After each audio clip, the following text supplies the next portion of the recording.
Hello everybody and welcome back to the Data Playbook. Now we have our Sunday games to go through, but before we do, just as a quick reminder, this is a tool that I've been working on building, so don't forget to subscribe if you want to see its changes over time, and leave a comment on what changes you'd like to see that would be helpful for you. But other than that, let's get into our Sunday pregame data.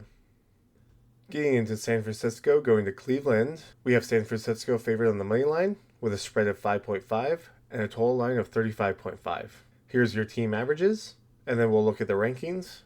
With a mixed offense on San Francisco, with a really good passing rank of 2, an average scoring rank of 15, and a pretty bad rushing rank of 26, and then also an average rank of 14 with the tight end.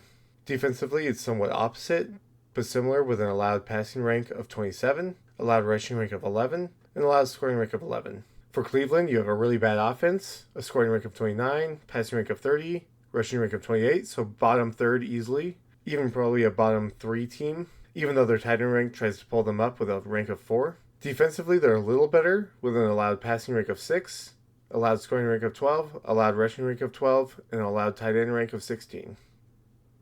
And then, of course, starting off with our quarterbacks, you have Brock Purdy and Shedeur Sanders, with Purdy averaging 15.3 fantasy points per game, and Sanders averaging 5.8. Both these guys have short seasons so far, but so far with them, you have 7 passing interceptions for Brock Purdy, with 1 fumble lost due to a sack, and Sanders has 2 interceptions, with no other turnovers. And if you need it, there's their season averages, although I'm not sure these do you a whole lot of good right now. And then similarly, looking in their charts, with a rushing carry share that's pretty small for Brock Purdy that it doesn't show up here, and a rushing yard share that's even smaller, probably about 5% here and maybe about 3% here. And with Sanders, he doesn't even have enough information to get on it with his team, so we don't see anything for now. Moving into the running backs, we have Christian McCaffrey and Quinshon Judkins, who I finally have working again. McCaffrey averaging 25.9 fantasy points per game, and Judkins averaging just under 13. There's no turnovers that were given up this season so far yet between the two running backs, so then we'll just flip over to their averages here, and the week-by-week information if you need that. And then looking at their share, of course, McCaffrey with a large portion at 66.6% of the team's carry share, and 66.4% of the team's rushing yard share. The biggest portion taken from McCaffrey seems to be from Brian Robinson, the backup, with almost 20% of the carry share and about a quarter of the rushing yard share. For Judkins, he gets about 70% of the team's rushing carry share and about 73% of the team's rushing yard share. Moving into the receivers, you have Juwan Jennings and Jerry Jeudy, with Jennings averaging 10.3 fantasy points per game and Jerry Jeudy averaging 6.9. Both receivers this season have lost 1 fumble, and with that we'll move into their averages and their week-by-week numbers.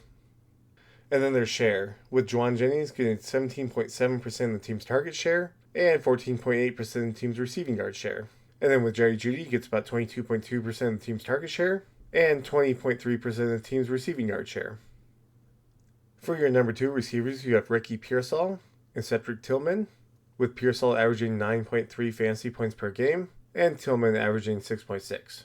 With no turnovers, we'll just move straight into their averages and their week-by-week numbers.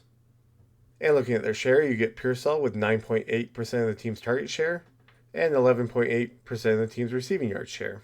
And then with Tillman, you get about 9% of the team's target share and about 9% of the team's receiving yard share. And as always, wrapping up their tight ends, you have George Kittle and Harold Fanning, with Kittle getting about 13.7 fantasy points per game and Fanning just under 10 fantasy points per game. Neither tight end has given up any turnovers this season, so here's their season averages. And then with their team share, you get Kittle with 11.3% of the team's target share and 11.7% of the team's receiving yard share. It is interesting to note after this time that the largest share, this largest one we have not seen, that's 29% and 27.8%, belongs to Christian McCaffrey being the largest receiver on the team.